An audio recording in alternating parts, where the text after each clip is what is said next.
Tipa, you will not do unboxing. Go back, give me the box. We do unboxing, guys. Our barbecue grill in the terrace. Grabe ang laki. You know, in the picture, ano lang siya, parang pang familia lang. Pag-deliver, parang pang party talaga. Yeah, gulat na gulat si Kitty Pie. Tapos may gulong pa talaga siya, guys. As in, look at. Nakalimutan naming mag-unboxing. Kitty Pie nagmamadali. Kasi may work pa siya eh. Diba? Grabe ang laki. Ang cartoon. Imagine how many. Kitty Pie, watch, this is big actually. See, imagine, 16 kg. See, you can see here, it's big. Why you feel shocked? Why you order like this big, Kitty Pie? Lord. We're only the one every time doing a grill. Tapos na. So, diba, mayroon pa din siyang ano dito. Very classy. You can put that one here.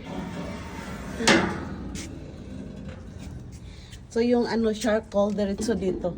No? And then, give me the thing, Kitty Pie. See? Tsaka, guys, the main thing is, ganito na siya. Kitty Pie, the one. How much your salary for this for assemble?